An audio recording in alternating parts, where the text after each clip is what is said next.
in the process of your online or even the paper version of your Social Security disability application, you're going to find, and this is actually true in the SSI application also, you're going to find a section early on asking about your impairments.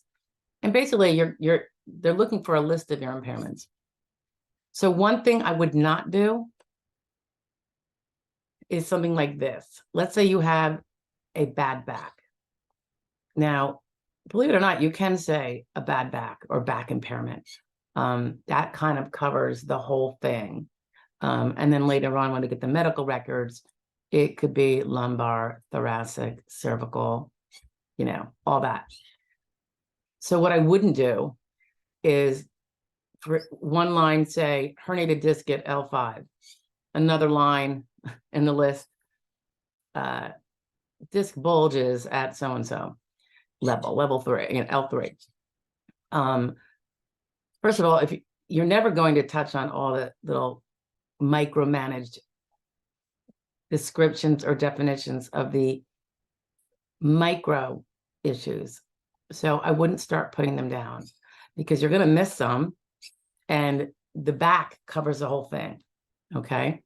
That's not to say there isn't some names of back impairments that sometimes we point out. Like if there is a post-laminectomy syndrome, I'll put that down sometimes because it says so much right there. The back, if it's a syndrome, there's still problems with the back, despite the fact that now we've also included that there was a surgery. So there was a significant problem that was approved of for surgery.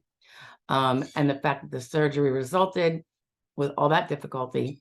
So the difficulty part of getting to the surgery, then the surgery, and now things are not recovering like they were supposed to, whether it's excess scarring or what have you. So it's not to say you can't be specific in those ways, but I would not give little micro details, cell by cell, disc by disc. I would, however, if I have a cervical problem, talk about, I could see potentially saying cervical impairment, cervical spine impairment, or some people just refer to it as the neck. That works too. Lumbar, thoracic, but usually that's less common. People usually always pointed up or down. That is something that you use up space you don't need to, saying basically the same thing. And again, guaranteed your medical records are going to have far more assessments, diagnoses, findings than what you put down. You would never be able to fit them. And you don't need to because they're in the medical record when that medical record comes forth. Okay. So really what you're trying to do is direct them to the bigger picture, the upper back, the lower back, hips, knees, feet, hands, wrists, elbows, shoulders, head, face, if it's mouth, ears, hearing, feeling, vision, if it's not correctable with glasses. What else? That list, it's not the list that's gonna, it's not carved in stone. So don't get too worried if you miss something. But if you miss something, I would alert as soon as it gets to, you can tell the field office, SSA, field office, but it doesn't mean it's going to get to where it needs to be evaluated. So when you get word from the state office that is being outsourced from the feds to work with the medical side of your case, that's the next place it goes to after you've filed. I would alert that person. You're going to get a letter saying we're working on your case, blah, blah, blah.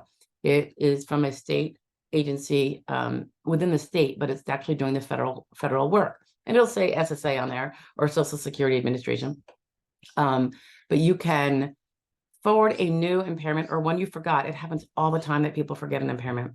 And as I'm going to link a different video somewhere in here or down below where you really need to be including all of those small impairments that are separate from the big bad one that took you out of work. So when I say on a list, don't give micro definitions in terms of L4, L2, L1, 2, 3, as if they're all different, which they are different. But the point is you have this is your summary. That is different from saying don't bother treating for every little impairment. Impairments that cause differing symptoms should all be worked up from a medical point of view. So there can be a determination made as to how much that even small impairment might limit you in some tiny way or bigger from certain jobs. And that is what you have to do, because remember, you are tasked with a bowl of 12,000 plus occupations, and you need to carve out each and every one of them because some medical problem you have won't permit that job. It could be a job that needs full use of your pinky finger, very manual dexterity job.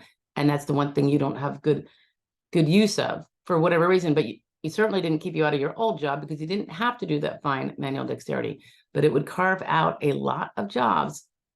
And that is part of the job you're tasked with doing as a claimant.